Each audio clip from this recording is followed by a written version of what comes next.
Welcome back to the podcast, folks. This is the Stache Club Wrestling Podcast, the podcast where I did remember to hit record on the video camera and the audio at the same time. So this will be full video, unlike last week. And obviously, views took a hit for no video, and I understand. But folks, full video this week. My name is John. I'm joined by Jimmy from the queue to my left here. Jimmy, how are we? We are fantastic today. Beautiful weekend. Gorgeous weekend. Gorgeous weekend. Can't take it for granted. Of course, I went to SmackDown on Friday, live in Boston. It was a great time. But yeah, then also great Monday Night Raw last night. We have some predictions, I think, today. Yeah, we have a big show. So we have basically a quick rundown. I do want to hear a lot about your SmackDown being there in person experience. We have all of Raw the other night to go over. I missed Triple Mania. I had a busy weekend. I haven't had a chance to get up on it, but we're gonna kind of lean on you for some Triple Mania talk, and then we are gonna do our Forbidden Door predictions. Which, if this show kind of starts going long, we might just jump right to predictions because the SCW Predictions Championship will be on the line. Jimmy will be defending it this Sunday. And then it'll be defended right after the following weekend for Clash in Paris. Before we get started, though, please make sure you subscribe, leave likes, leave your comments, follow us on everything. Check out our own YouTube channels. Everything is linked in the description, and we would really appreciate check out the Patreon for bonus weekly podcast episodes. We go for like another hour answering your questions, chatting about sillier stuff that's not going to make it on the main show. Yeah, with that said, Jimmy, I would love to hear how your SmackDown experience was. Mr. Superstar here, huh? Saw you taking, I see that you're guesting on some podcasts. I see that you're taking flicks with some people, shaking hands, kissing babies at the event. How was the experience as a whole? It's the summer of Jimmy. Obviously, we're all living in it. We're all experiencing it. And you're humble about it, which I think is that's the definition of it. That's like, I'm slap Logan Paul's theme song on me because I'm humble. But yeah, the fastest rising podcasting wrestling guy in the world, in front of you in this camera right now, went to SmackDown in Boston, was a electric experience. Was my nephew, 7 years old, his first WWE show. Sick. Went with my brother too, which I don't spend too much time with, so that was also a bonus. Cool. Great thing. The show itself, I've seen a lot of people talk about online, but like, again, if you go to the show live, you can't miss almost dislike any show live, given it wasn't the most star-studded SmackDown in the world. Mm-hmm. Am I disappointed that my nephew is walking away from that SmackDown and his favorite wrestler is Jimmy Uso? A little bit, but there's nothing wrong with Jimmy Uso, but the fact that he's like, your first show it means probably so much to you, and he was chanting his little face off, kind of really high pitched and annoying, honestly. But given, everyone's there to have a good time, because he probably I can't imagine he walked away being like, that was kind of boring. Or they didn't progress any storyline.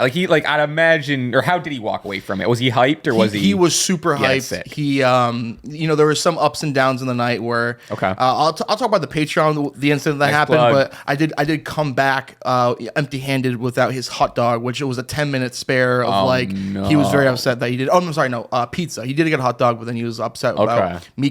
I couldn't come back and get a pizza, and there's a reason for that. Okay. But.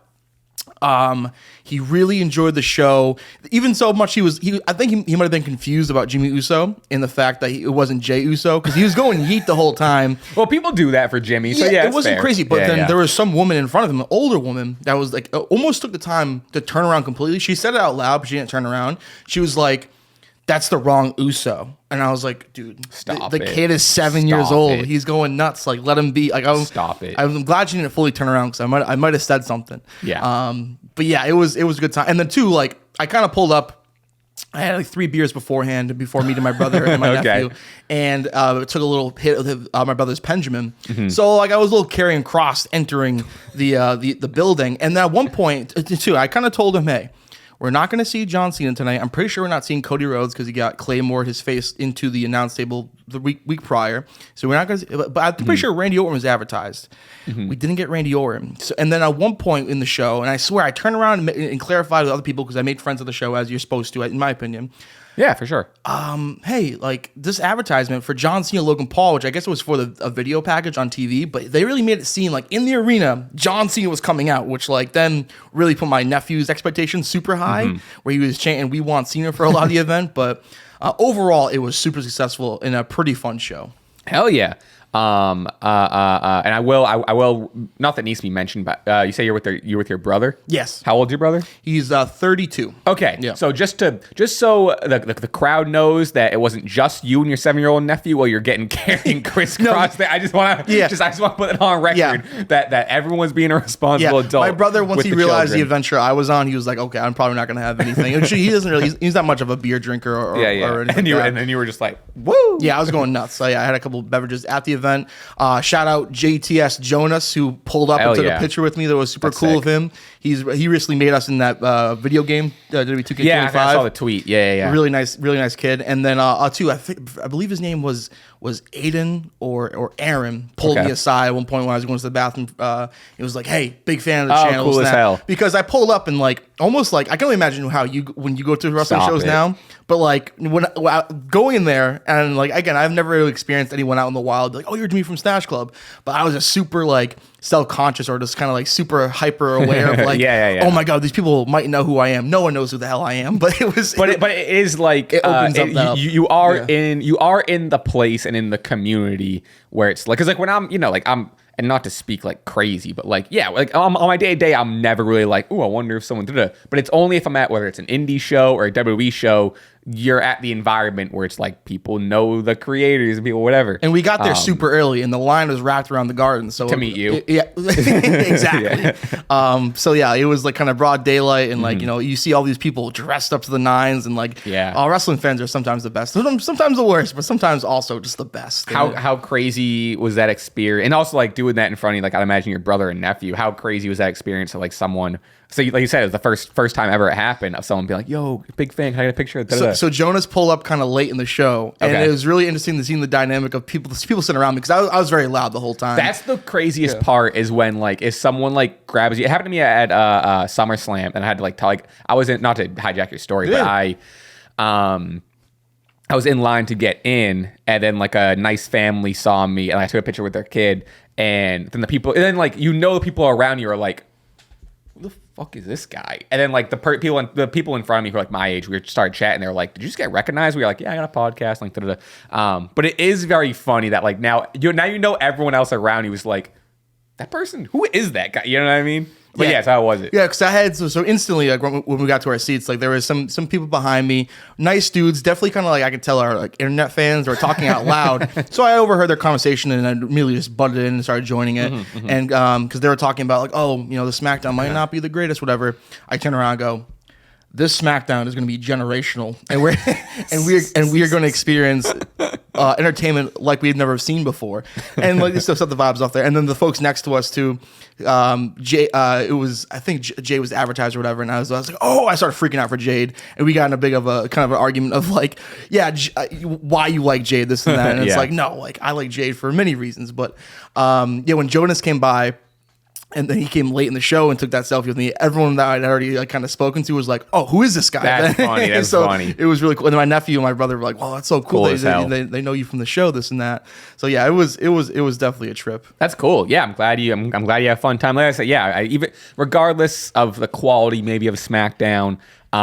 It's even going to any show, a concert or whatever. It's at least being there live is always a different experience. And I think you have, and not to put words in your mouth, but you have an added addition of your 7-year-old nephew's first show. It could have been, you could have been live for fucking December to Dismember or something. And that shit would have been still, that was cool. And our seats were unbelievable. We were right by the stage. Mm-hmm. And then too, is so funny too, because I only really see my nephew when he comes over to my house. Okay. And he's himself, and he's a lot of fun. But seeing him out in the wild, him being all reserved and shy, I was like, oh wow, it's so funny. And then to see him kind of slowly throughout the show open up because he sees me kind of going crazy was really cool to see. Yeah. And a moment I'll never forget. Nice. Yeah, I'm excited to kind of hear some of the more wilder stories on the Patreon. There was just a instant hiccup, which was kind of unfortunate. But I'll go into it on the Patreon. Overall though, it was a very good time. Yeah, that always happens when it's either if it's not something in the arena, parking's messed up, or it's always something. Yeah. All right. Well, we are going to go on to the happenings of Raw and SmackDown from the past week. Kind of jump back and forth different things. I kind of just have Because admittedly, SmackDown and Raw, I know you went to the SmackDown, but SmackDown and Raw combined this week, they're both just kind of shows. Yeah. SmackDown, at least on TV, wasn't my favorite, and Raw was just Raw. Had the same cookie cutter entrance. It's the 8th week of Paul Heyman introducing these 3 people. Yeah, that was crazy. We're officially, I think we've been officially for a while, but officially locked in as the Vision is the name of this group they've been advertising. And the ending of it was a little different, I emphasize, but like the ending of the show was still brawl with the Vision and like whatever. But we'll get into all that. But the biggest news of I would say the entire week, and some of the biggest news of the year, the preceding week, I would say, especially since last Raw with Iyo Sky's match with Naomi getting canceled, then all the speculation came about. And I would say, I'm not a person that likes doing speculation, especially when it's something that comes to this. And it even happened with like the Seth Rollins injury. And I didn't like being the person that was like, that's fake. And it happened with the, what was the other thing? Oh, with like Karrion Kross stuff. It's like, I don't, and with this Naomi stuff and her not being in the match and them saying like, oh, next week she's going to say or explain the future of the world title, whatever. You hear that and you're like, well, I don't know what it is. It could be anything. You hope it's good news, but it could be anything. So I was kind of like, seeing speculation for the whole week. And I would say what was pretty reckless speculation that ended up being true was everyone's like, she's pregnant, which is like, people are jumping to conclusions. Turns out, spot on. Yeah. Naomi comes out. Well, I was a bit confused because she announced it on Stephanie McMahon's podcast, which I guess hasn't come out yet. Yeah, but it was weird. It was teased, but like once you see that, Jimmy and Naomi are guests on Stephanie's podcast, all of a sudden, then I think the speculation's a bit fair. But there were some people instantly that clocked that were like, pregnant. For this, I'm like, whoa. For the sake of me being a wrestling fan and liking a story, I saw it and I was like, oh, they kind of spoiled it. But then I was like, okay, well, it's a pregnancy announcement. It's not like it's like it's not like it's Seth Rollins dropping the crutches or it's, Yeah, this baby isn't debuting too soon. Right. I love the line where she was like, the bloodline's continuing. The Roman Reigns chance, though. What was that? The OTC chance? OTC is crazy. I don't know why they're chanting I guess OTC. More excitement because, the bloodline continues. Sure. But like, I don't know if you need to chant OTC. Even like, I think she was kind of just like, okay. But once they realized like, oh, Baby Uso was right there, then they started chanting Baby Uso that. is so good. That was great. But yeah, so they cut to commercial with like, before the segment, they cut to commercial with being like, oh, here's a preview. And then once I saw, like you were saying, Jimmy and Naomi on the couch and they were all like, Stephanie was smiling. I was like, I felt better. It's like, okay, it's going to be good news. Yes. And then at that point, I was even like, oh, like there's no shot she's not pregnant. She came out, pointing back at the screen, and then it played like the clip that would the full episode would come out post Raw. Which there's some good quotes that I saw online about from that. But then and then she let Jimmy do the honors, and then Jimmy Uso's pregnant. So yeah, we are pregnant. That's very very nice, Big Jim. Yeah, so Naomi is pregnant, and I mean, timing is everything. The universe works in crazy ways. I'd say this has been Naomi's hottest year. This is her best character. It's the best she's looked in ring. She's on top of the world. She's the world champion. Sometimes you never know what life throws at you. And fortunately, it's great news. They're having a baby. Naomi's going to be a mom. Jim's having a kid. And it's going to be great. It's awesome. Baby Uso chants. And then what I loved, first of all, you can tell walking down to the ring, she was very stoic. And I was like, I was trying to read her face. She gets in the ring. The chants got her. Like, which was really, really cool to see, like, this real life emotion come into play. And even like, I think stamped on the end of all this with Corey Graves even being like, congratulations Trinity and John, which I thought was really a really nice touch. Oh yeah. And then her going through like, I'm pregnant and this, that, and the other, and then locking back into character. Yes. Perfect. Yep. And then her being like, I ain't giving you shit, Adam Pearce. And then get out of my ring. No, because she gave up a title before. She's like, I'm not handing you shit. I'm gonna lay this down. I'm gonna say my piece. And I loved that she was like, in 9 or so months, I'm coming back for this world title. I'm gonna go handle my business. I'm gonna go have a kid and like fulfill this dream. Meanwhile, I didn't lose this shit. People still proceed with caution. She was fully back in character.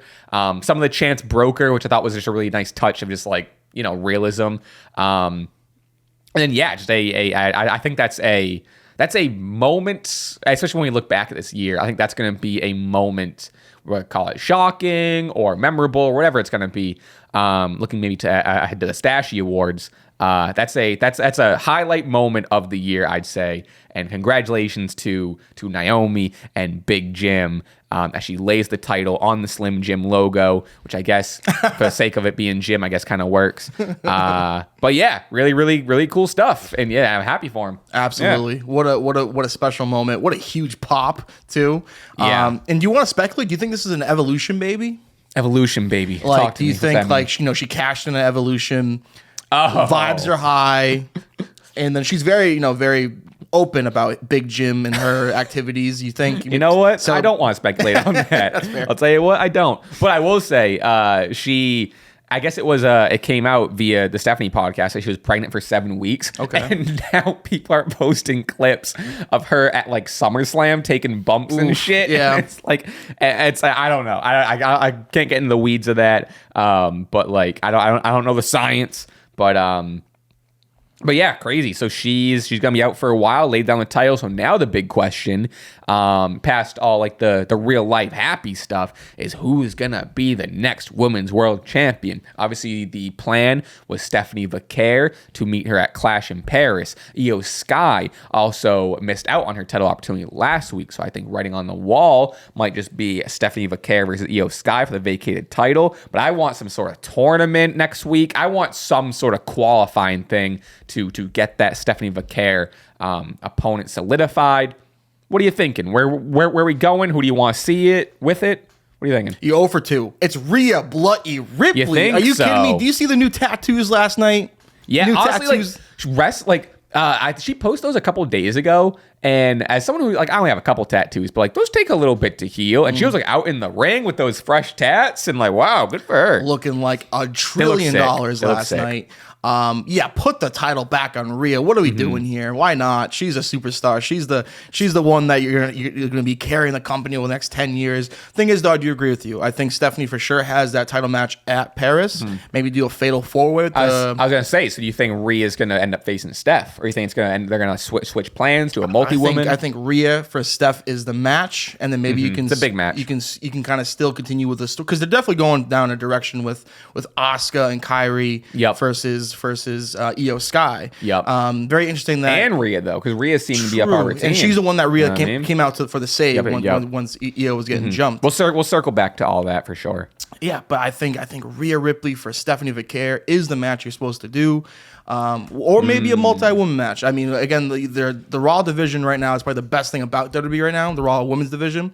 And so a lot of excitement. It's definitely unfortunate timing where Naomi's dropped the title, but given it's for the best cause in the world. But I think it's Rhea Ripley. So you don't think people would maybe? Well, I know the answer to my own question, but I'm just thinking if it's Stephanie versus Rhea, that is the match, and Stephanie's on fire right now. You don't think that maybe the crowd wouldn't be too hyped on Rhea beating a Stephanie? You know what I mean? Yeah, I mean, I think it could go both ways. Where I'm sure the internet will be upset with Rhea winning once again, but she's just the number one star, and I think there's so much to do with her. And I think too, where we go back to like we're both in agreement that Iyo Sky is like the best women's wrestler going right now. But I'm actually kind of happy she did drop the belt to Naomi because I think the chase for her is so much better. Where again, when Iyo was champion for whatever reason she wasn't booked on Raw to wrestle. Now we're getting weekly bangers. Week. Yeah, we're back to getting weekly bangers. So never put the title on Iyo Sky again because I want to see her wrestle. Kind of true. And whatever direction they're going with this, feud with Rhea and Iyo versus the Kabuki Warriors, I think is an opportunity for Rhea and Io's rivalry to progress, whether that be a heel turn with one of them or just maybe Rhea kind of leaving her high to dry to focus on the world title or whatever. Given though Stephanie is super hot, but like given though she's been since Evolution, she hasn't been super. We haven't seen her as much. Yeah. So maybe we have to ignite that fire and get her incorporated in this rivalry too. But embarrassment of riches right now. Yeah, I would obviously this isn't predictions of next week. We don't know what the landscape is. I think as much as I do love Rhea, but I think if it's not Iyo in the match, I'm really gunning for Stephanie. I think that'd be so sick. And then imagine like the pop when Naomi, and I don't know who's gonna be champion at that point, but like in 9, 10, 11 months when Naomi comes back. And honestly, I don't know if they're gonna do it. They probably won't do it. I would love if they keep the caution tape on the title until, you know what I mean? Because then it's like she never lost the title, so that's still her title. I was kind of thinking, like, what if there ever was a scenario right now, because I don't think WWE famously does this. I know AEW does, but like, if there's ever a scenario where there should be a interim champion, this would be it. I mean, Naomi's gonna come back, and so like, you know, but then again, it's fine to kind of forget Naomi for a little bit until she does come back for that insane return, whatever. But like, I feel like there should have been grounds for maybe an interim championship for Naomi. It's not crazy. Yeah, but I always like I like and I don't like an interim champion, because then like to me it's like anyone that now has that title in the back of your head, you're like, you're fake not champion. The real champion. Yeah. Well, we can transition because we were kind of talking about Rhea and everything anyway. We can kind of transition into all the Iyo and Rhea and former Damage Control stuff. Last night, Raquel Rodriguez versus Iyo Sky. Great match. This is, I say it every time Raquel's in a match like this. Raquel works the best, and people are crediting Kevin Nash, or no, not Kevin Nash. Yeah, Kevin Nash. Is it Kevin Nash for telling her to work more like him? Oh, yeah. Okay, I thought it was someone else that said work more like Kevin Nash, but I think you're right. It's Kevin Nash. Or no, Kevin Nash told her to work more like a giant is what it was. Yep. And whatever credit that is due, regardless, I love Raquel in like word to my GM bros, giant versus cruiser. You know, like Raquel versus smaller opponents is so good. And Raquel seems to improve every single week. Then you're in there with like the greatest wrestler right now, Iyo Sky. They did like the fucking choke slam thing into a little Hurricane Rana to kind of end it, hit the moonsault. Best kip up in the game, I think, because she does the kip up, but then she does like the flip. The crazy flip. Yeah, it's so good. Special. She's so smooth. That match was a banger. And then you did have, before that match, because last week, Asuka kind of blew up at Iyo a little bit. In this, before this match, you had Iyo with a Kairi Sane just kind of hanging out.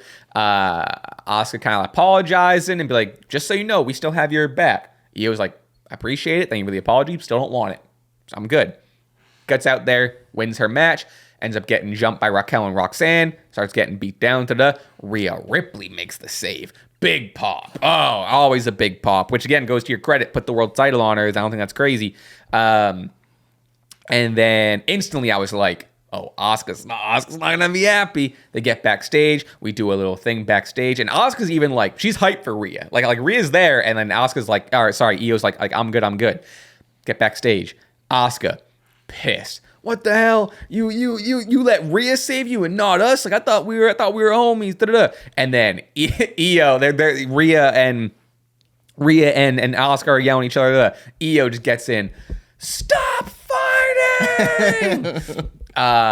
She full-blown crash out, she bleeds in from English to Japanese, just yelling at him, storms off. Asuka's like, fuck this. Kairi Sane's going through all the emotions in the world. She ends up kind of storming off. So I think you're right. You kind of clocked it maybe 2 or 3 weeks ago of it looks like we're looking at Asuka and Kairi versus Iyo and Rhea. Then I hope that kind of bleeds out of into, or that kind of leads to, I guess I should say, into a like proper Asuka versus Iyo or Asuka, Iyo, Kairi, or maybe all 4 of them, whatever. Because I like the direction. Yeah, let's say though they keep going that direction and they keep those 4 women out of the world title picture. Who else on Raw really is open right now to then challenge Stephanie at Clash of Paris? I just kind of thought of, we've seen the vignettes and they've been very good, of Bayley. Yeah, it's not crazy. Maybe we can get a Bayley for Stephanie direction. What did you think of that promo? Kind of expanding her, kind of losing her mind, essentially. But I do want to stay on Rhea, Rhea and Iyo first, because I do have that a little later. But to preview it, crazy. But yeah, so I love everything that's happening with the. I mean, these are 4 of the best in the company. I'm so excited that we're gonna get some more shine for Kairi. Asuka, since her return, has been doing great stuff, and I'm excited to like fully lean into a story and like if we could, and they've obviously faced each other before, they faced each other in WWE before, but yeah, if we can just get like a real blood feud of like the former Damage Control, and like if we can get Asuka, Iyo, Kairi leading into a WrestleMania or something like that. I know at this point I'm fantasy booking, I'm going off the rails here. I did notice too when Asuka ran off that not Iyo, Kairi Sane was kind of left staring down Rhea Ripley. Yeah. She kind of dropped. She kind of like not want to say drop character, but almost kind of like, I'm actually not so mad about this. I think she's kind of already locked into like eventually Kairi's fully being healed. Yeah, because like during it, Kairi was like smiling, and then Asuka was mad, and then she'd be mad, and there was like a lasting little look of Kairi. So something's going on with Kairi. Yeah. I don't know what's going on. She's kind of like the silent. She's a lot of thoughts in her head, but she's not going to say it. And I think Iyo Sky, the story is too that she's slowly starting to lose her mind, where she has this thing where she just lost a world title, and now she's having her friends kind of wanting to not damage control her again, but just kind of get and be involved and kind of be as a group thing. Where I think Io's kind of knows well and throughout that she's the best in the world, and she doesn't really need anyone else. Even very hesitant to have Rhea help her, but again, Rhea does what she wants, and I think she will then come to realize, the opponents of Asuka and Kairi Sane are a bit too much, and I'm gonna need mommy's help. And there's two things I like about like what the direction of this Iyo character, and you kind of mentioned it briefly, is Io's not perfect. Like Iyo is like the best. Very seriously, I think she is the best worker they have in the company right now. She's at least the most consistent. But there's a little bit of like overconfidence, and maybe her pride is getting in the way of a lot. And which is the second thing I like about this, over on the Asuka side, I don't blame her for being mad. That's supposed to be your homie, your friend, and then she waved you off, and she doesn't really, not that it's a lack of trust, but doesn't want your help. Then she wants Rhea's help. New friend. We have all this. So like, and Asuka's still dealing with coming up short in the Queen of the Ring finals. So I'm sure she's starting to realize like, I need to maybe if I'm serious about getting back in the world title direction, I might need a new change of attitude. And who's going to be in my way other than Iyo Sky and Rhea Ripley? I would love to if they even lean on that to where Asuka's even like, I was the best. Like I used to be the best, and I don't, now Io's taking my spotlight. I don't know. There's so much good direction you can do with this, and then like, potential like branch off. We need that one-on-one though. Asuka and Iyo. And Kairi. People are saying Kairi Sane on a pole match, or Asuka versus Iyo for the custody of Kairi. That's kind of the direction I think we're going in. Book it, please. Kairi hanging up upside down on the in a shark cage. Yeah, put Kairi in a shark cage. Oh my goodness, absolutely. Okay, I mean, we can bounce around Raw. If you want to just go to the Bayley stuff, we can go to Bayley right now. Yeah. While we're kind of on the train. Yeah, so Bayley had that promo, the second one coming from last week of her just being in that room. And last week's was like a lot more tame until the end. This week, they're leaning fully in, just like what I kept thinking is little Randy Orton-esque, I hear voices. Oh, yeah. She's hearing voices. She's like, stop, like, fighting with the voice in her head. And then it kind of led to a lot of it was playing on Bayley of old, and Bayley of old being like, we used to be double champ, we were the first ever this champ, SmackDown champ, longest reigning, this, that, and the other.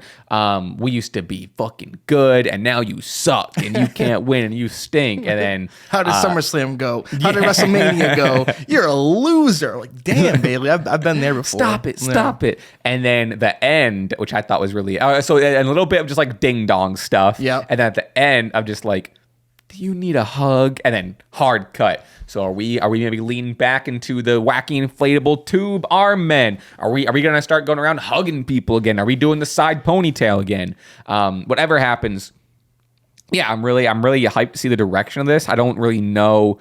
Like I said, maybe the Stephanie match, if they're, those other four women are preoccupied. But given though she was just kind of kicked out of the mid card, so she would have ways to go to earn that spot, I think, just on a kayfabe wise. But I'm kind of thinking, because I think this tag team feud with Rhea, Iyo against the Kabuki Warriors is so good. Why not try to elevate someone else in that world title reign? But then given like the man Becky Lynch has been phenomenal, but she's kind of busy, kind of being the greatest women's intercontinental champion of all time.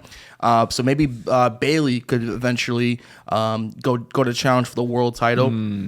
Love this vignette promo. I liked it too. I don't know what's coming. I don't know if we're getting a variation of the role model with the kind of the mom Bayley haircut, or maybe like you said, the wacky inflatable arm flailing two men in the NXT where she's like kind of this like super giddy kind of children's cartoon character thing that she used to do with the hugger gimmick.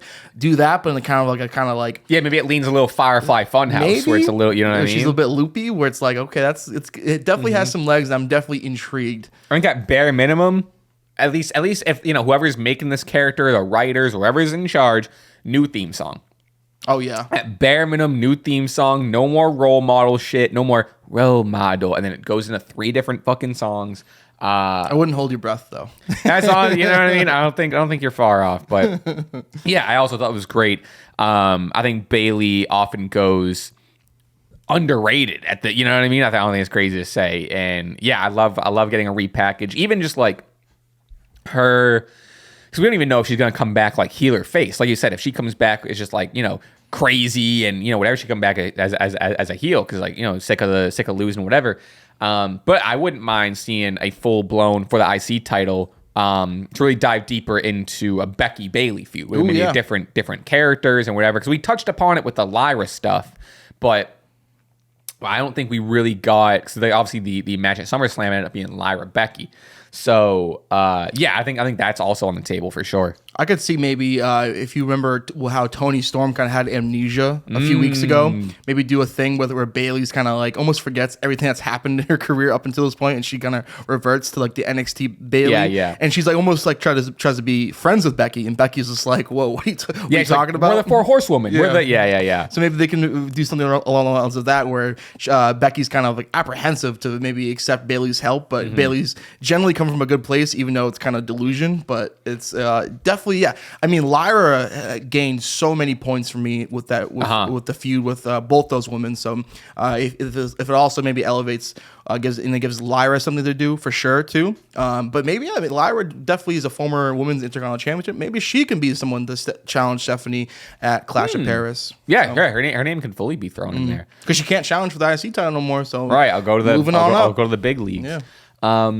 All right, we'll move on to the main event last night, and we'll kind of circle in all the, the beginning of it and then whatever. So we had Jey Uso defeating Bron Breakker in Extreme Rules match.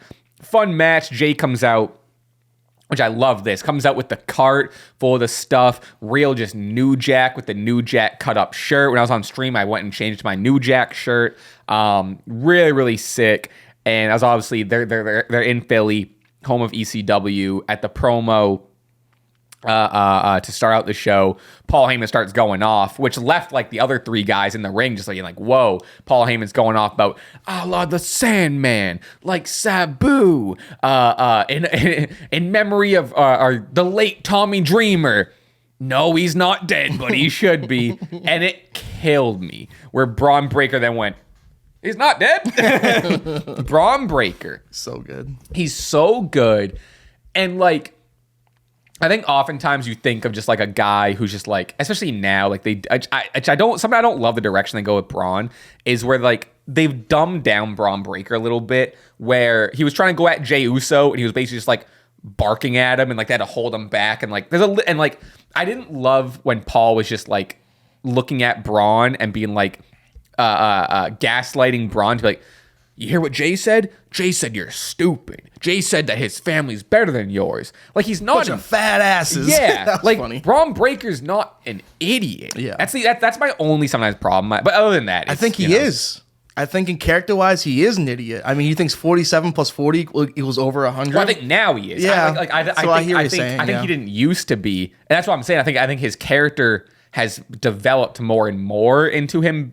Part of his character being an idiot. I get it for the sake of he's like a rabid dog and he can, be unleashed or whatever. Oh, totally. But there was a time, and I think they leaned off it, like when this faction started, they started treating him like he was just a dog straight up, and he would just only bark. Yeah, I totally had that thought last night of like, I bought all my Bron Breakker stock right before WrestleMania. I was like, he's my favorite wrestler. This is my guy going forward forever. And I'm very happy with him so far. But I really had that thought last night of like, is the vision actually elevating Bron Breakker? I don't think so. I At think this point, I agree with you. It's almost like he's kind of I mean, he clearly is second in command or third in command if you want to count Paul and Seth. And yeah, he's kind of dumbed down with his character a bit, where he is kind of just a rabid dog, which I mean, like, it does work because I mean he's so believable in his 100%. role of just like an actual beast of a human with, you know, maybe not much going on up here, but it's still, but when he delivers stuff like that, whether it's math or insults and just kind of getting angry off almost anything, it does look believable and it is entertaining. So it's like, that's what I like about it, to kind of, you know, give more discussion to the Tommy Dreamer stuff, is like he's so funny and witty and clever, and when he just like and who knows if that to me, and I don't know, but that fully read to me as like an improv thing where Bron Breakker's like, oh, it'll be funny if like off mic he was just like, is he not dead? It's like perfect. And I guess, and I feel like you might, correct me if I'm wrong, but you might already know this. I didn't know the WrestleMania 17 Tommy Dreamer Paul Heyman lore. Oh yeah, I didn't. So I was like, because I saw like, I know like ECW history and or like a little bit of it, and I know that like, I know Paul Heyman wasn't a great guy. I know him kind of having the backdoor deal with WWE. I just didn't know the second part of it of Tommy Dreamer having genuine plans to, I don't know how graphic I want to get. Fuck it. Tommy Dreamer had genuine plans to bring a gun to WrestleMania 17. He wanted to shoot Paul Heyman live on camera and then shoot himself. Again, maybe I should throw a trigger warning out there, but apologies. And then JR, and then JR called him on a whim, and you know, I don't know the details of the phone call, but basically talked him down. And you end up getting a job afterwards and like kind of realized like, Tommy Dreamer got screwed out of like a $750,000 deal with WWE. Yeah. And then JR called and was, you know, Tommy Dreamer was in limbo and like, you know, kind of got screwed over here and there. And then, which, you know, not justified, but and then JR called him and was like, no, like, we want you, and gave him a spot, I believe, on 17 or something like that. I don't know what happened. But they had just bought WCW, they had just bought ECW, so the whole invasion thing was about to happen. They're like, yeah, so we definitely have a spot for you down the road, and probably you know, give Tommy Dreamer some much needed hope, clearly, because that chilling actual story is pretty bananas. And maybe that's crazy of me to have never heard that story. No, it's not. But like I've just never come across it. I didn't know. So it was even fucking crazier for Paul Heyman on Raw to be like, the late Tommy Dreamer, he's not dead, but he should be. Which, like, hey, if there's a guy plotting on your murder, I guess I understand being a little mad at him. Holy shit. I think, some people also said that was, again, a pretty poor taste, but also, like, you know, they're also very much great friends now. And, are they? Oh, they're for sure. Yeah, no, they're all water on the bridge. They're all fine now. And that's got to be like, if you're still buddies with a friend who plotted to execute you on live TV, I'm sure they're pretty good friends. That's got to be a good friend. And Tommy Dreamer, his type of humor, like, he definitely got a big pop out of that. Like, he's kind of a wild duck. Imagine them, like, at the bar, just like, hey, bro, remember when I was, like, gonna kill you? That's crazy. I'm sure a lot of former ECWs have thought about killing Paul Heyman. A lot of those checks bounced, man. It was a bad time. And then out of nowhere, he just kind of up and sold to the WWF. Right. And then, it's like, I cannot wait for the Paul Heyman movie starring Paul Giamatti as Paul Heyman. It's going to be cinema. Wow. Yeah. But yeah, so to kind of, I thought that was, so I crazy. I read up on that post Raw, and that kind of made that line hit harder. But anyway, goes on to shout more ECW originals, which was really good. And then what killed me, and I'm curious if you picked up on it too, is Jay is surrounded by children at this point, and the kids keep on just like touching him and grabbing him. And there was one point where like they cut to Jay, and he's kind of just like, and then he goes, you hear Jay go, guys. So mid promo, Jay's getting harassed by these children who are hijacking his promo. And there was one kid that killed me because Jay's like in the middle of a promo, and there's one kid that's like looking up and he goes, he like taps him on the shoulder to say something.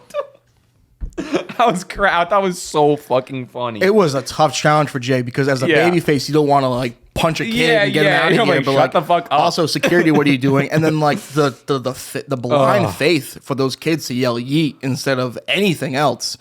Kudos to Jey Uso for having that blind faith. Funny. Even like that moment. I think this is what you're talking about when he was like he's all going whoa, and then everyone went whoa, and he was like whoa, and he was trying to get the whole arena to do it, and the whole arena kept just saying yeet, and he tried like a third time. He's like, no, I said whoa, and like the arena didn't latch onto it. What was that all about? And he was just like, all right, never mind. That was crazy. That was honestly insane. Insane on Jay or the crowd? Jay, where did this whoa come from? I thought he had something. I thought it was the crowd that was just like. I think he saw an opportunity to connect with the crowd because there was an inkling of like a reaction. He kind of had him in the palm of his hands, and then he was like, whoa. And then they just like, I thought that was funny. The crowd not like latching on, the crowd being like, we're still going to say yeet. Which granted, like, I get why the crowd would be confused. Say the word. Say the word, Jay. I thought he had it. I thought he had it. I think Philly let him down. And I'll tell you what, not to get too deep into Philly, but apparently Philly let a lot of people down last night. If we're just I know we're bouncing around on this subject. Yeah. We're talking about Jay and stuff, but people didn't love the crowd. People thought the crowd was a little quiet, a little calm for a Philly crowd. Oh, okay. I don't disagree, but I don't think it was noteworthy. Yeah. But I saw people being like, oh, this crowd's not it. I think especially Paul Heyman going for that ECW lore, they definitely didn't respond as powerful as years prior. I mean, again, every year we advance more and more far away from that very, I don't say niche, but very long ago moment in time, that era of ECW where a lot of these people probably don't know the Sandman, New Jack, all these people. So it wasn't as loud as maybe in years prior in Philly. But yeah, and also too, like I was honestly surprised because this is the same city that booed Santa Claus. I was even surprised at how much of a pop Naomi got. Like, I thought that was kind of surprising. Like, very happy to see that. Yeah. But also just like Philly, like, you never know. Sometimes it's... Why, you think they're going to boo her baby? Something like that, maybe. That would have been crazy. Yeah, maybe. I don't know. It was interesting. But so then, we wrapped up that Jey Uso's, it's swarming by these kids trying to hijack the segment. And yeah, the Extreme Rules match was pretty fun. Then we obviously got all the shenanigans, and LA Knight came out, and then CM Punk came out, and then Roman Reigns clocked into work for all of 3 minutes, which I thought was a electric spear of his music hitting. Braun being like, do I go after Roman? I don't see him. And then him doing like the drive-by anyway, and then Roman, great camera work, coming out of nowhere, spearing Braun mid-run. Thought that was great. I thought Philly certainly woke up for the Tribal Chiefs, so that was a crazy pop. They were chanting for him, and then almost right instantly, boom, their music hits. Hey, brownie points for the guys at Monday Night Raw. No DQ finishes on this show. Woo! I guess it's hard to do that when you have an Extreme Rules match. Yes, no, exactly. That's exactly why. But hey, it was something. We got some winners on tonight. Some definitive winners on tonight's show. Even like, which we're not going to talk much. I mean, we don't need to talk much about. Well, yeah, we'll finish this up, and then because even like a Penta Woods was like a great match. So I think Xavier Woods is just always so underrated.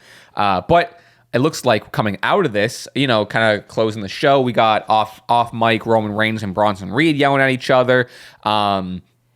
Little Shula Fala versus Ula Fala, little tribal chief versus tribal thief. I think it's been made official at this point. We're getting Bronson Reed versus Roman Reigns at Clash in Paris. Yeah, fun, great. I two big boys. They're gonna beat the heck out of each other. I think my reason for my sigh, which is like, it's Roman Reigns gonna win. It's kind of to me, it's a no. I don't think there's no shot. I bet my life Roman Reigns. You shouldn't say that, John. There's no way Bronson Reed is going to win this match. That's what they said. You know what? I would let you go ahead and you mark down Bronson right now. If you lock in Bronson Reed for your predictions next week, I would love if you did so. I'm not going to lock it in. But hear me out in the kind of like, I actually really like where we're heading for Clash in Paris. I think it's going to be a phenomenal show. I will say it is overcasted with, I mean, hey, the main event's a fatal 4-way, no rules. And then sick match. Sick match for sure. But unfortunately, I think it's too early to think that anyone but Seth's going to win that match. Oh, yeah. I think, too, it's like, so what is my MVP? What is my guy, the main event of 10 WrestleManias, Bron Breakker doing? Which, I mean, I think Bron Breakker is obviously going to be a factor in the Fatal 4-Way match, which is no rules. So I'm sure he'll be involved to help Seth. And then, hey, maybe Bron Breakker can also try to help Bronson Reed, which this is the biggest match of his career. This is big time. Roman Reigns, this is just like a Tuesday night in Paris. So again, who has so much to gain? I think Bronson Reed has to beat Roman Reigns, actually. You can't steal the man's shoes week after week. And then he's come up short in weeks prior against Roman in terms of how the thing was Roman's kind of got even. Well, I'm sorry. They lost at SummerSlam is what I'm trying to say. They lost at SummerSlam. So why are you still carrying around this guy's shoes? You need a W. The Vision, the lower guys, the two beefy boys, they need momentum. They need a win. And I think at Clash of Paris, Bronson Reed might be beating Roman Reigns. Whether it be some shenanigans, I think for sure. Yeah. But I think you have to do it. You have to. I'm not saying you're wrong. I think could Bronson Reed use this win a lot more than Roman Reigns? Absolutely. Does it progress a story and keep going? All the things you're saying is right. Roman Reigns got kicked his ass. Are you kidding me? Hey, we'll cross that bridge when we have to. We'll cross that bridge next week. Yeah. Is when we'll cross that bridge. We'll visit the Eiffel Tower when we have to. All right, let's go to what do I have? Sorry, getting my timestamps here. I do want to chat about we had Natalya. And I got make an emphasis on Natalya. Yeah. Had a match against Becky Lynch last night. Fun match, pretty solid. But me personally, and I don't want to speak for everyone, but I was clamoring for that Nattie Neidhart. I don't know. And everyone's having the same conversations. A lot of people on the same page. So I know I'm not saying anything new, but I feel like I've been one of the first to champion a Nattie Neidhart on Monday Night Raw. We're coming off another Bloodsport match. Or wherever I think it was Bloodsport. She was her. No, I'm sorry, not Bloodsport. AAA. That Triple Mania. She was her, I guess, actual self at AAA, which was awesome, very refreshing. I was hoping we'd have a moment. She obviously came out, and when they showed her backstage, she was in her Natalya gear, and I was like, okay, that's fine. It's fine. I'm still. You thought maybe a bait and switch? Yeah, maybe just a little bit of or maybe post match or whatever. Yeah. And then Maxine, obviously Becky won. Maxine is getting her arm ripped off at the end, and I thought that would have been an opportunity for some badass Nattie Neidhart. We got Nikki Bella, which to be honest with you, maybe it's the song, but Nikki Bella 2025 doing solid work. Pop me, Nikki Bella. I'm telling you. Again, maybe you can look, but you can't touch. Maybe I just love the theme song. That's true. It is a banger. Nikki Bella coming out. As disappointed as I am that we're not getting Nattie Neidhart, and it's which that's what the discussion is. Well, obviously what happened was Nikki Bella, we're leading to a Nikki Bella Becky feud. That's probably going to be the match at Clash in Paris. Cool. Becky win over Nikki. But it's kind of cool just to see Nikki get her flowers and her spot in 2025. Nikki Bella, lingerer. What's she doing lingering? I thought Nikki Bella was coming in for a one-off me too. Evolution, and then I guess Liv Morgan got injured. They switched it to a Battle Royal. Then she had a pretty impromptu match on the following Monday Night Raw. I thought we were kind of done with Nikki Bella. Lingerer. Ultimate opportunist. I think, what are we doing here? We got to give Bloodsport Natty a go. She deserves it. The crowd's been clamoring for it. Big E's been clamoring for it. You've been clamoring for it. Yep. Everyone wants this thing. She's now over with a gimmick that hasn't even exist in WWE. And people want it, and they're giving her this time. So eventually, I think it's gonna crack. It has to. There's no way she's even gotten this match without them knowing of the buzz around surrounding her. And a pretty good showing at AAA too. She didn't get the job done, but I thought it added a lot to that match. My first ever AAA show watching that, and I think obviously it was because the WWE is now running AAA. So that made me think too, seeing her there, Nattie Neidhart. Oh, so we're gonna see this on WTV now because it's kind of an extension of WTV. Nope. Yep, I thought the same thing. And as I've said this before, but I've pretty vocally not been a Natalya fan. I've never gotten the gimmick. I always thought she was always a great wrestler. Like, she's trained by some of the best in the business. Yeah. She's from an amazing family. But like, even as a wrestler, I always thought she was just like good. Like, there was nothing that ever stood out to me. And like I said, character wise and whateve. And I've always been like, Natalya.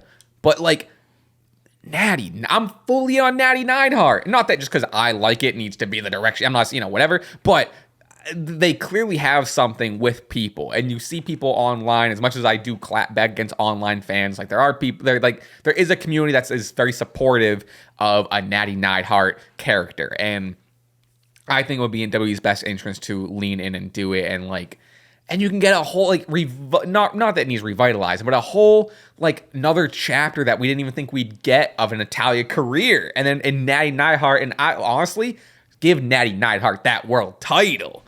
You know what I mean? So with that character, for sure, I think so. I was really. I think I'm holding out hope. Yeah. And maybe Nattie Neidhart is my carrying cross, right? Where I'm just holding out hope, and every single week I'm bringing my "We Want Neidhart" signs. You know what I mean? Yeah. And if there's any opponent to do it right now, in my opinion, Becky Lynch has done great work with this women's IC champion. Perfect. It's perfect. And she's been killing it. Yep. What are your thoughts on Becky's new theme song? Oh, rocks. Yeah, I think it adds a whole nother level for her. Shout out the Wonder Years. Really good. Some Midwest emo shit. Heck yeah. Yeah, she debuted that like a week or two ago. I think the song is officially now streaming by the Wonder Years. She's gonna be in the music video I saw. Yeah, it's awesome. It's crazy how much of a stark difference. Like hearing that theme song compared to like the rest of Raw, and like, it's an actual band, it's actual people that make music, and it makes her stand out, and it gives her a different feel, and it makes you feel something watching her come down. Like, oh, here's this real big star right now. You're excited to hear the theme. You're excited to it rocks. But yeah, and for those that aren't tapped into the Wonder Years, the Wonder Years got some slappers. But yeah, that's kind of my, like, Nikki Bella and Becky stuff, I don't have too much to say. They'll have a fine match at Clash. But yeah, my biggest point was just like, damn, no Nattie Neidhart. What are we doing? Lingerer. I guess so. All right, we can go to... We do have Forbidden Door predictions. We have a couple more things, like... Sami Zayn stuck in the MFT vortex. He's officially on SmackDown. Let's talk Triple about that. Mania highlights. We have Dom versus Vikingo coming up. We do have a entirety of Forbidden Door predictions we gotta get to. True. You know what I mean? I'll just say this about Sami Zayn. It's very crazy though, because a few weeks ago, against talking to the Vision and Paul Heyman, when Paul Heyman was trying to convince Sami to go to SmackDown and have a guaranteed world title, which again, we don't know if that was legit. It's Paul Heyman talking out of his butt cheeks probably. But again, that offer apparently was there. Sami says no. And then fast forward a few weeks later, and Sami just goes to SmackDown to challenge for the U.S. title with again, I know the MFT is completely different from the Bloodline, whatever, but it all still bleeds and feels the same thing, which it's I think ultimately still all the same long story. Which won't do any favors for Sami, because then it just kind of feels tiresome. But which I'll say this about Sami, and we kind of brushed upon it last week with the whole, like, there's been kind of a shift in terms of fan support of Sami Zayn. I think what we're kind of at right now, it's like we're kind of at a not a lull with the product, but like in terms of for Sami Zayn, it's like, I think if he's going to win the world title, it's going to be from a Royal Rumble win at WrestleMania. Yep. But the thing is now, what do you do until then? And I think they just kind of like, we'll kill some time, throw him with Jacob on SmackDown and develop this. But it did. I mean, I'm sure if people had an opinion of SmackDown watching on TV that the show itself was a bit boring. I can't really blame you. I think so. And at this point, we're looking like, we're going back into Bloodline stuff, because like I was like, I think this is a fully, it's at this point we're on chapter 30 or something. We're on book 3 of the Twilight series at this point, and it looks like it's gonna be Sami, Jacob, Jimmy. I mean, I imagine Jimmy's gonna take some time off. In the future, I guess maybe they have that was part of the reasoning of bringing Sami to SmackDown, to try to fill in that Jimmy role.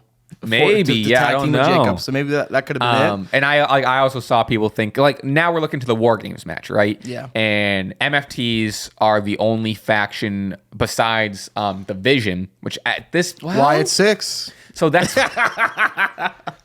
God bless whoever sent that into the A's and Boos. I envy you, but if we're getting Wyatt 6 versus the MFTs in War Games, dude, whoa. We might have to go to San Diego. They take a trip. Might have to book a flight. But the other end of it, if it's not Wyatt 6, it's even, Bloodline 4.0 with Jacob, Sami, Jimmy, and then bring Jay along. Because we have some time until November. I don't know. And this is a whole other conversation. Like, they don't need to do War Games every year. They should probably take a beat on War Games, especially if they don't have anything. Kind of talking out loud about it, but granted we have a lot of time. We have to maintain some stuff, but I would prefer like we could do the Vision. The Vision versus like Team Cena. Okay, Team Cena. I was more so thinking like Team Punk. But like, yeah, it's like the good guys, bad guys against the Vision. Because John did post on Instagram today a picture of Seth, which I thought was did he? Yeah. So maybe that could be a potential down the road type thing. Yeah, I don't know. I don't know what's going on with. I don't know. Too far in advance. I will say, I was live there in Boston. They were carrying "We Want Cross" chants. Very faint though. They were very faint, and they only lasted a little bit, not too long. And especially there was many moments throughout SmackDown that the chants could have happened. But I guess carrying cross, it's not Croston, it's Boston, and I think that's the reality. Not much "We Want Cross" on last night's Raw either. I don't think so. I saw one or two signs. Folks saying I switched up on carrying. Let me address that real quick. You can go back to WrestleMania, and we're talking about CrossFit AJ Styles. Listen, I can see different perspectives. Not everything's black and white. Shout out his entrance or whatever. Nice. I can see the fan support for carrying. I think we've been very open and honest about it. But also, I can also in the same vein say he's not for me, and I'm just at a standstill right now where it's like I can understand this cross bosses and the hot cross buns, but I'm not one of them, and I don't think I've ever been. But we'll see. I think though too. Let's say this because again, someone pull up the footage. Someone go back to old episodes and see if they can find anything. I'm not saying there is or isn't, but I'm just saying if there is anything, it's gonna be on record. For the predictions, I did predict him twice to win, so maybe that's some of the confusion where people are like, "Oh, Jimmy's picking the win that he likes, he's a big fan of him." But no, I think because the TV show I'm watching, I'm like, yeah, this guy deserves a win or two. But you're trying to retain a title. So that's my 2 cents on that. But well, if you're gonna get on your soapbox, I'll do a second to get on my soapbox too. Is I see this sometimes. Oh, I've seen comments, and it's very few and far between. So I hate to even whatever. But whenever I'm giving slack to an LA night or whatever, which at this point I definitely do play up because we had kind of a funny banter about it. But then people will be like, or if I'm maybe something not too hot on CM Punk one week or something like that, then people will be like, ugh, John only cares about he says if it's anyone but Rey Mysterio and Iyo Sky, he doesn't give a shit. Shut the fuck up. Do you know how many hours I have on this podcast of praising Rhea Ripley, Naomi, Cody Rhodes, Roman Reigns' work, Seth Rollins? I've taken 6 months defending the John Cena heel turn. The only wrestlers I like are Iyo Sky and Rey Mysterio. Shut the fuck up. You don't even listen to the podcast. God damn it. Well, there's weekly hours of content of me. I was praising Raquel Rodriguez in this show. I praised Nikki Bella in this show. Wild. The only wrestlers he gives a shit about are Rey Mysterio and Iyo Sky. Oh, he loves the greatest wrestler on the planet right now? Fucking. So anyway, that's my soapbox. Hey, I hear you. And also, too, for me, too. Go ahead. I went to We're getting on our soapboxes. Yeah, I went to SmackDown. Go ahead. And I'm at the show. And I'm chanting. I'm experiencing the show. I'm watching it as it unfolds. And here's the thing. I love Drew McIntyre. Oh, yeah, was this not on mic when we were talking about this? This wasn't on mic. Okay. Get up. I'll give you another soapbox. Gotta clarify. Here's the thing. Let's go. When I go to a wrestling show, I like to play my role. And I do have favorites. And especially if those favorites are faces, given, again, this happened to me when my live reaction to Seth Rollins cashing on CM Punk. I kind of looked devastated. And I was because I'm a CM Punk fan. Doesn't mean I don't think the Seth Rollins cash-in was phenomenal and well done. It was. And I add the level of me getting worked. Oh, wow. What a beautiful moment I'll never forget. I'm at SmackDown, and Drew McIntyre is speaking nonsense. It was a okay promo. I thought it was a very good promo. I thought it was just okay, to be honest. We didn't with you. even talk about that much, but yeah. It did, but it advances the story between him and Cody, which I'm very excited for. I think it's going to be a banger world title match. Probably going to edge into my top 10 of like comfort matches, because both those guys, I'm a big fan of their work. But given I'm like one of the biggest supporters of Cody FC, I'm there at the show. I'm pretty sure Cody's not coming out, so I'm just hearing Drew blab. He's kind of going off. He's a bad guy. If Cody's not coming out, then someone's got to defend him. Someone's got to defend him. So I'm there screaming my face off, saying, "Oh, that could have been an email. You suck, Drew. This and that." I then share that same reaction to it as a tweet where I say in capital letters, "ass promo." People like, Jimmy, you have no taste. You have the worst takes on here. What are you talking about? That was a banger promo. That was the best part of the show. And honestly, it was probably the best part of the show. but because there's really nothing else on that show, respectfully, a 6-man tag was just okay. Given though, he's a bad guy. I'm gonna experience wrestling and boo the bad guy. And given too, I also then shared it to Drew. And people were like, oh, that's funny. And then that got some hate too. And it's like, all right. Like then the Drew McIntyre stands came out and they got their nails out and started scratching, which like I can appreciate, because if you're a big fan, love fandom. But then they take it to the next level. We're like, oh, you suck on Stache Club. Your takes are awful. Like, dude. You got worked, bro, because I love Drew McIntyre. I think he's great, but like I'm enjoying the show as a freaking fan, booing. And then you just want Drew McIntyre's attention. You're damn fucking right. I want Drew McIntyre's attention. I want him to see us booing him on the show because he's a heel, and maybe he'll tell me to go S my C, you fat whatever. Like that'd be great. If Drew McIntyre said that to me, that'd be awesome. That's exactly what I want. So yeah, sorry. I enjoy wrestling and I like to interact with the bad guys and the good guys. Fuck you. That concludes this segment of our it's called the airing of our grievances. Is the it's our little Festivus segment, airing of the grievances. It was an okay promo. It wasn't. I will say, I do think you should listen back to that promo. I was carrying crossed, so like given like maybe like I was more focused on. I thought it was very like hearing that promo like fired me up for Drew. Like hearing that promo, I was like, put that title on Drew. You know what I mean? Oh, so yeah, wow. it kind of, I think that's why, not to like, I'm on your side, but but I think that is why. I think it might add a little bit to do of that Drew McIntyre promo was ass. I think for sure. I think it was a little bit of the wording. Yeah. And I think because it was such a, at least as a lot of people's minds, and mine included, it was such a good Drew promo. It's like, what is this guy talking about? Yeah. It was a very good Drew. Which, like, if you didn't love it, like, yeah, I don't blame you. It was okay. But I think, in my opinion, wasn't ass. But like, again, I'm head of Cody FC. Sure. Hey, you know what I mean? Yeah, I get it. That's funny. Okay, let's go on to Forbidden Door predictions. Let's do it. And if we have any time, we'll kind of chat about, because there's like other, we didn't chat too much about SmackDown. There's obviously a Mr. Iguana appearance last night on Raw. We had Triple Mania. We had Finn Balor pulling out his own puppet. Like there's a ton of stuff to talk about. But Omos. Oh, crazy moment. Which I think he's just like a AAA guy now. Is what I'm seeing. Yeah. But yeah, so we'll get around to that. Whether if we have time at the end of the show, maybe we'll just chat about it on Patreon a little bit. Don't know. I'm sure there'll be questions about it. But we do have some business to take care of because we gotta put the SCW Predictions Championship on the line. I'll just give a little tease here. Obviously, you don't see it present. There's some stuff in the works with the titles. That's all we'll say. There's a video that's going to come out maybe this week, which is just some fun little news. That's all I'm going to say. So there's a reason why it's not present here. Stay However, tuned. the SCW Predictions Championship still is here, and it is yours, and it is on the line this Sunday for Forbidden Door. Let's just dive right into it. We are already an hour into the show, so we don't need to, dive in too crazy for every single match. But it's a long card.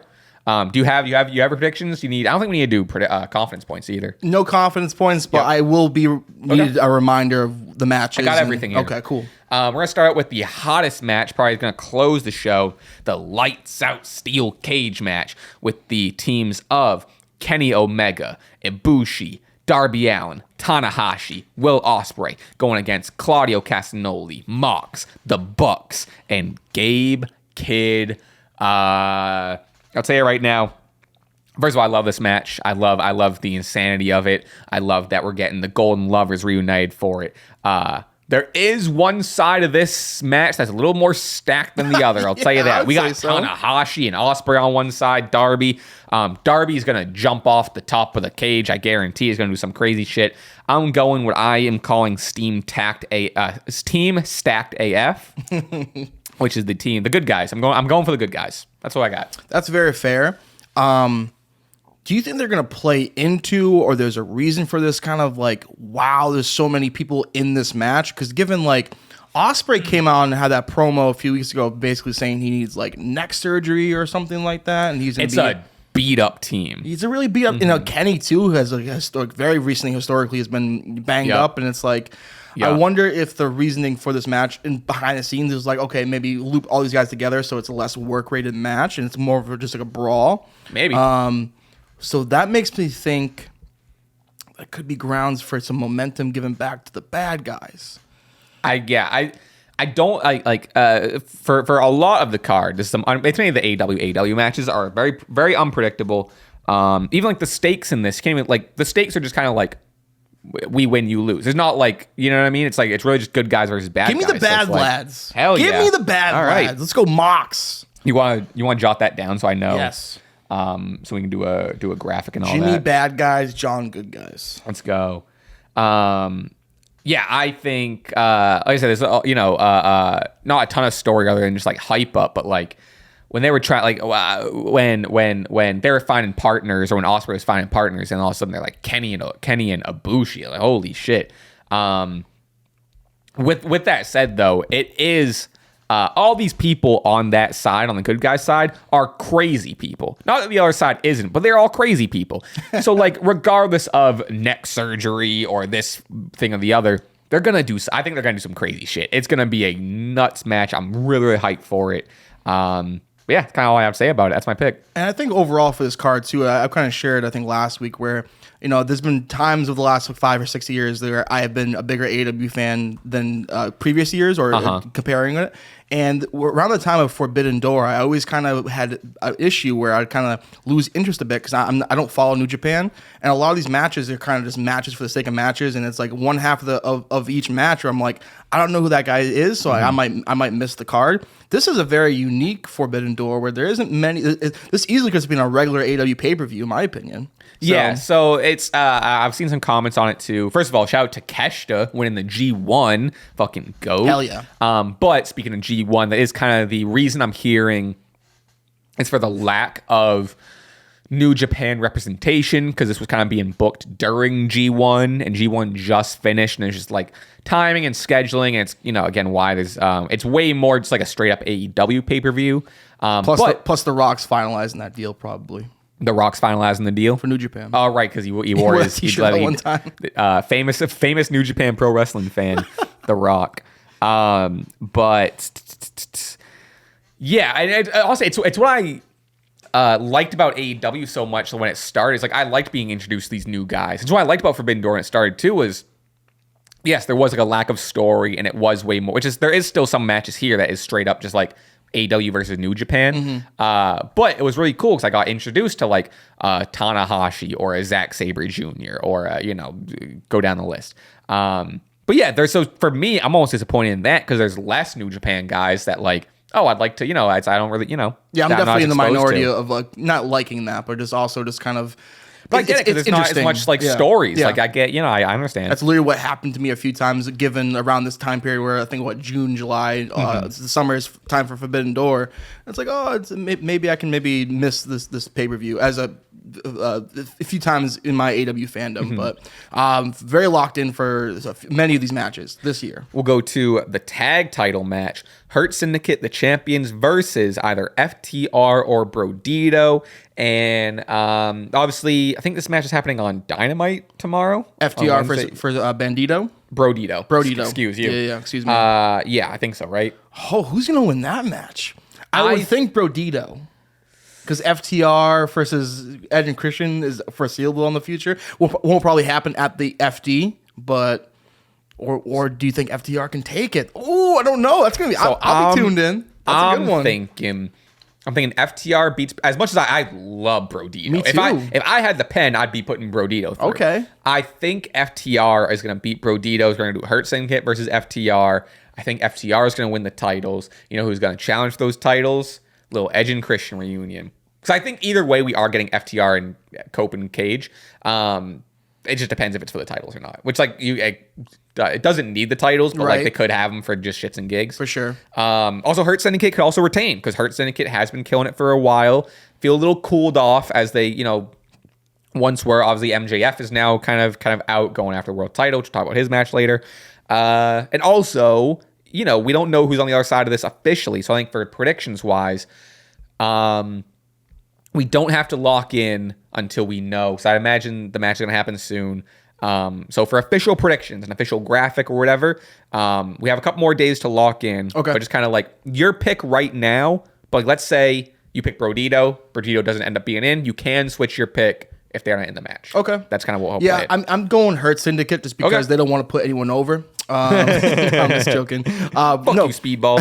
Exactly. But yeah, I think, like you said, I don't think FTR versus Christian Edge necessarily need the tag team titles on the line. So I do think FTR might beat Brodito. So let's go Hurt Syndicate. Okay. I'm gonna lock in with FTR. Okay.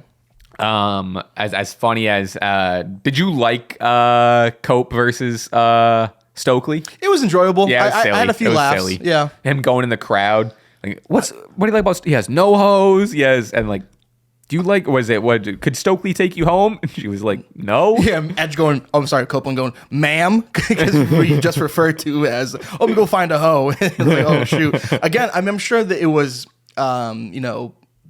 planned, I guess, but like, if not, then, but the faith to put a live mic onto a fan is so whoa. Good. And for the first guy to like really, he watches the product, for him to go like, he has no hose, he's bald. Yeah. All right, we'll move on to what low key it's top one or top two most anticipated matches of the evening, the Unified Championship, whatever they call it, Unified AEW Championship, the Unified Championship, whatever it is called. Okada versus Swerve Strickland. Okada, the champion, going in. It's a tough one. It's a really tough one. As much as I do think Swerve needs a win, I think Swerve is one of the best in the company, and I would love to see him with some gold. Okada also feels like he's on a second leg of his title run. He did just win the unifying match against Kenny. I'm going with Okada. I'm also going with Okada. I don't think there's been an electric build enough to dethrone Okada, and that's where I'm at on that. Yeah, I think that's kind of a conversation for a couple of these matches, and it even goes to whether it's just a New Japan involvement or, I wish there was more build to this match. And they kind of just had some promos and a little bit of just like, face to face, and like it ultimately was just like, I'm gonna beat you, you're not good enough, and then Swerve going, whose house is it? And like, the match I think has potential to be like a match of the year contender. Absolutely. But yeah, it is lacking a little bit of story that I think we're very used to seeing in Swerve builds in AEW, especially as of recent. But I don't think Okada's dropping it.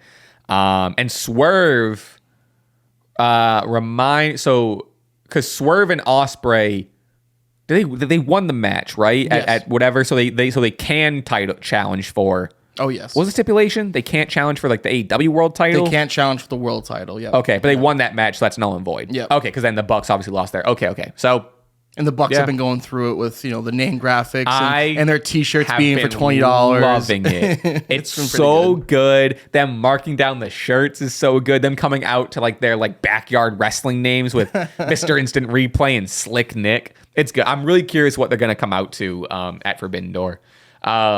All right, and then we have the Women's AEW Championship, another highly anticipated match.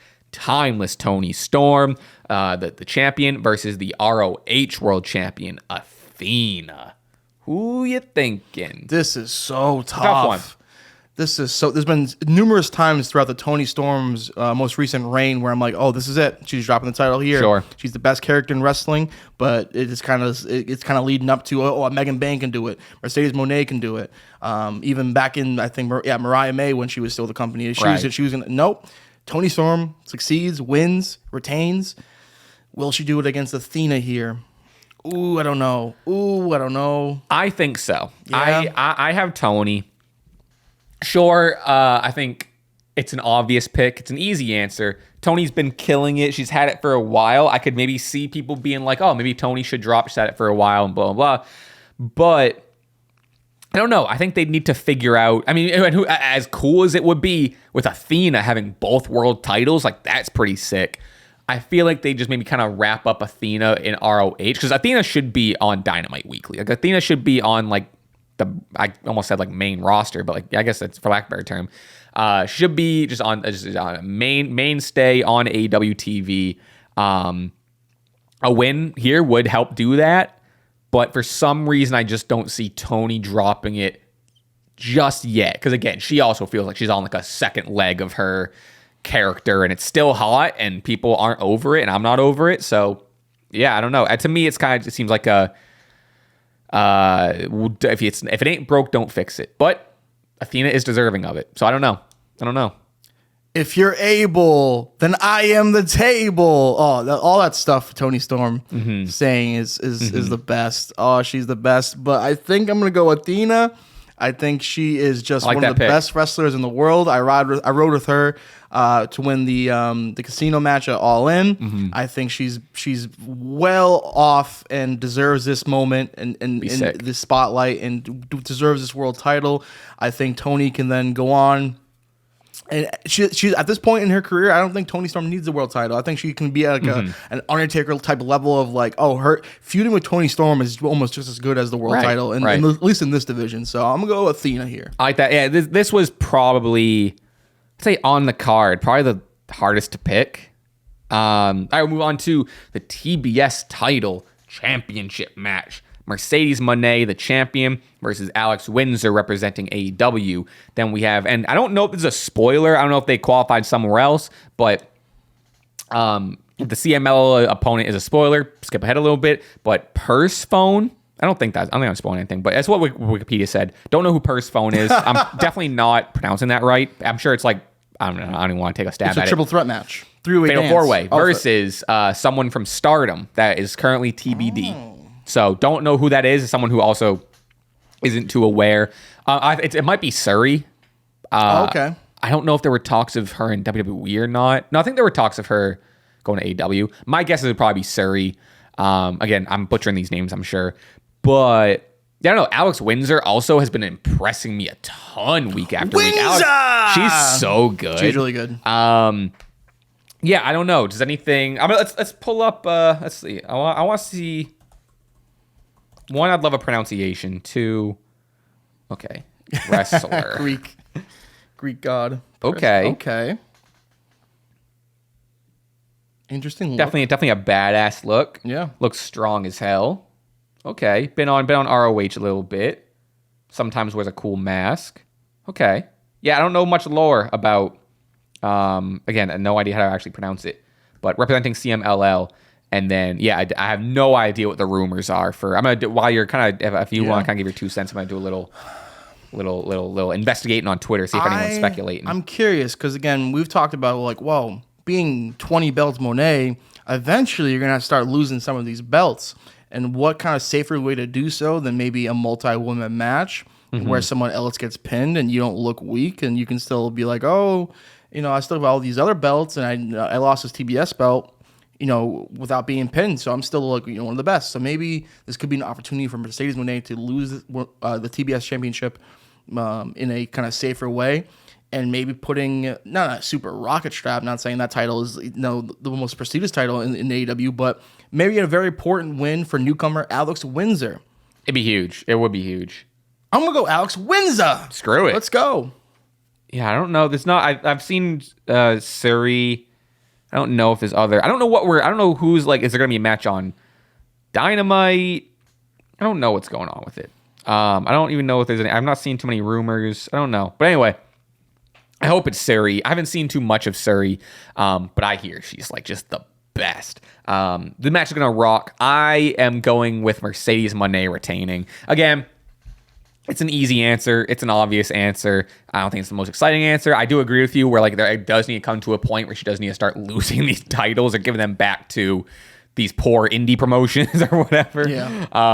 Or not indie promotions, but I don't know. My booking, not my booking, my fantasy, my picks, I should say, aren't too exciting. I got Tony retaining. I got Mercedes retaining. I think the only title change I have so far is FTR taking it, but it's a forbidden door. I don't know. I think we're going for like a Kyle Fletcher at All In type situation where you're like, oh, it's kind of a multi-person match. And you have a huge favorite in Kyle Fletcher, but just out of nowhere, the unexpected. You're right. She doesn't need to get pinned. So Alex Windsor, I think, is probably pinned one of the CML or the Stardom representative. Sure.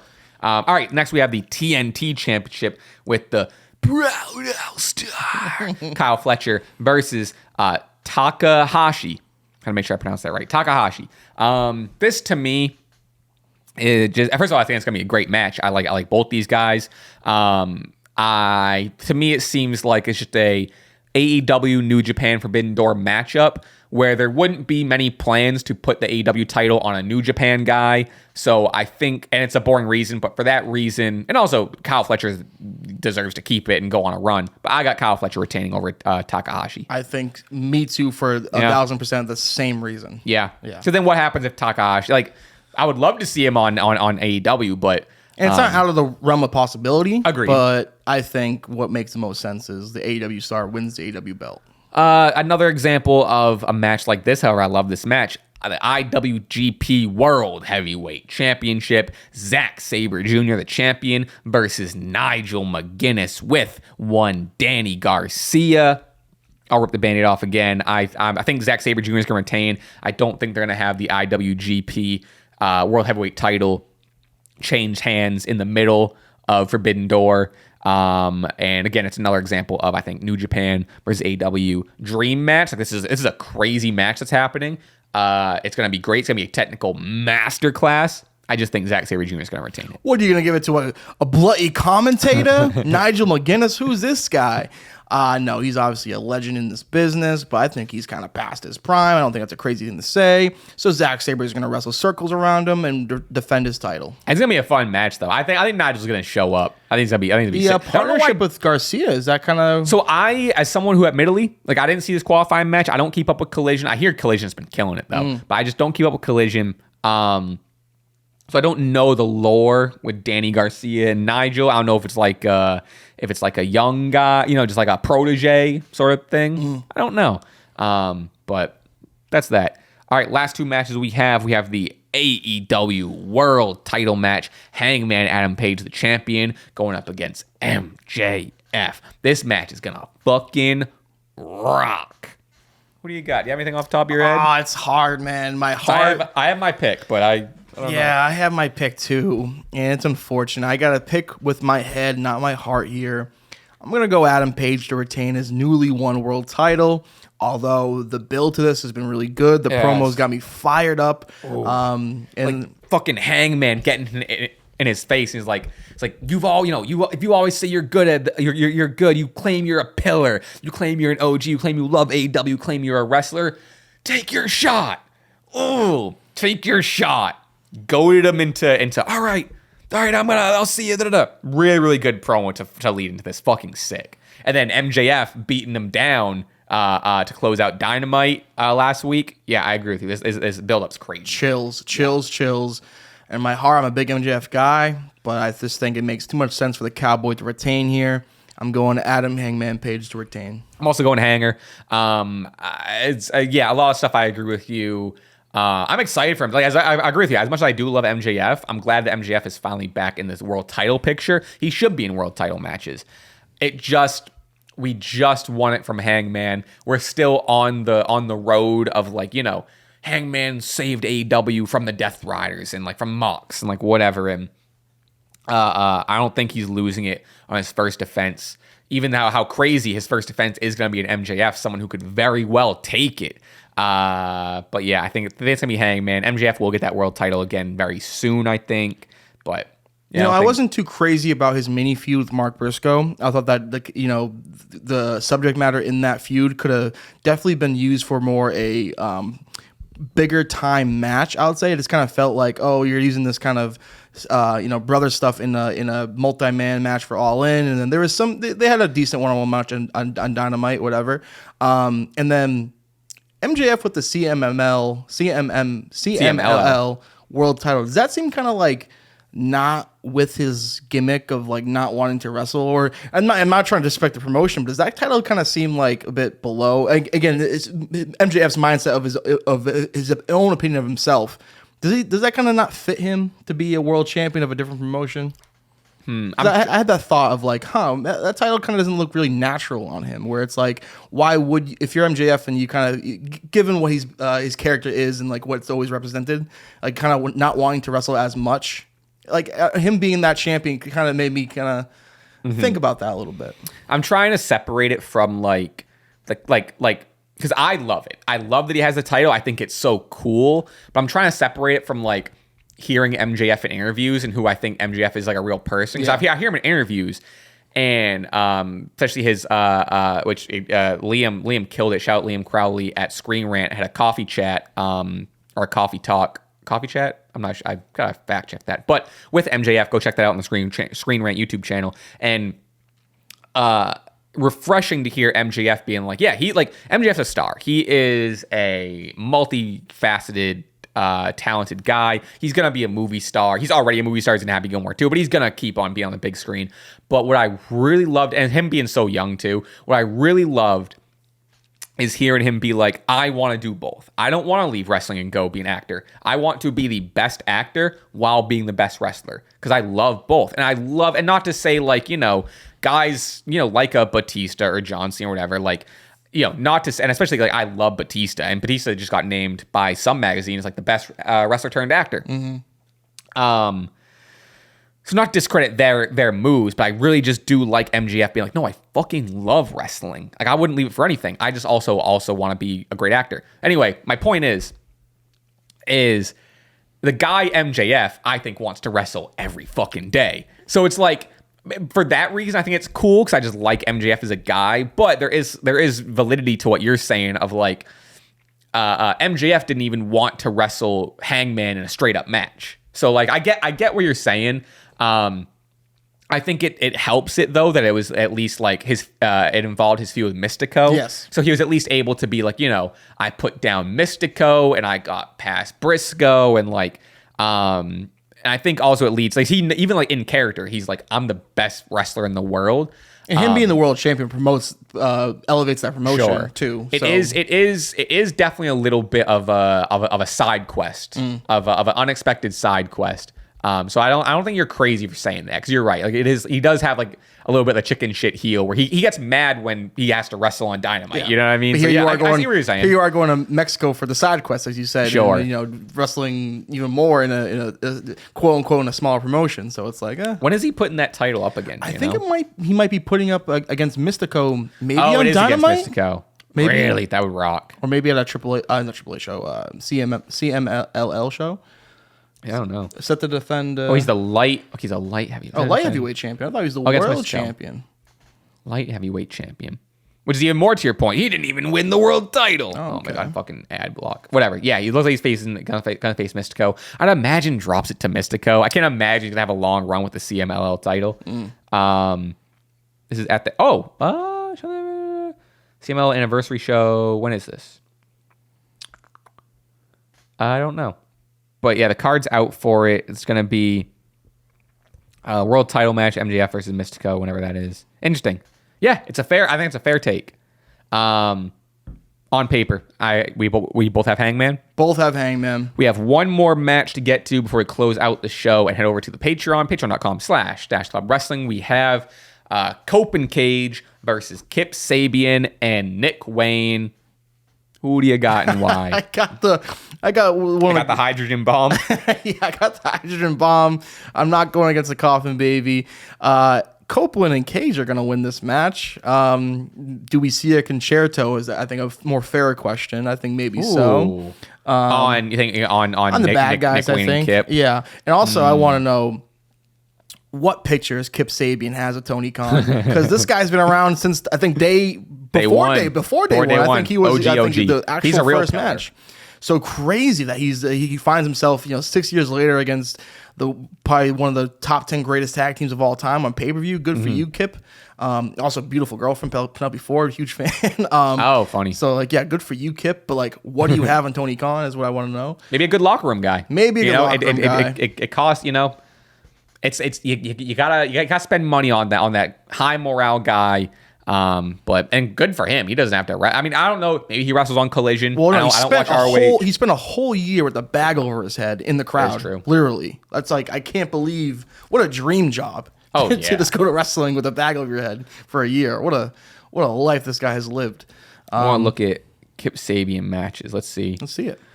All right, he was. So let's see. In July. But I want to find the last singles match he's had. Ready? Let's do it. In July, he was with the matriarchy, so that doesn't count. Faced the Ops on Dynamite all the way back in. So between, if I'm reading this right, between February of this year and July of this year, he was not in a match. Wow. July 19th, 2025, it was Dynamite 281, the Ops defeating the patriarchy of Christian, Kip, and Nick Wayne. He didn't wrestle again until Collision last month on the 26th, defeating Angelico and AR Fox. But let's see. Patriarchy stuff.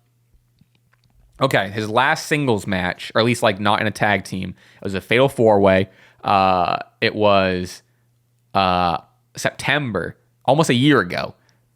September 18th, 2024, Nick Wayne versus Kip Sabian versus Lio Rush versus Rocky Romero on AEW Rampage. And you're going to use this guy, and I mean a little disrespect, but this is the Edge and Christian, Copeland and Cage's first tag team match in 24 years. And you're going to give it to, Nick Wayne, I guess a prodigy, but also Wayne. Kip Sabian. See, I think this isn't my most anticipated match of the show. But I think, because I don't disagree with you, it's I would have maybe the first match back to be against an FTR or whatever.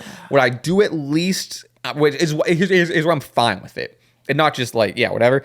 It's an easy win for Cope and Cage. They still need to get on the same page. They still, they're not fully, they did hug. But, Christian was still a little uneasy, and they still need to get on the same page. They haven't teamed together in forever.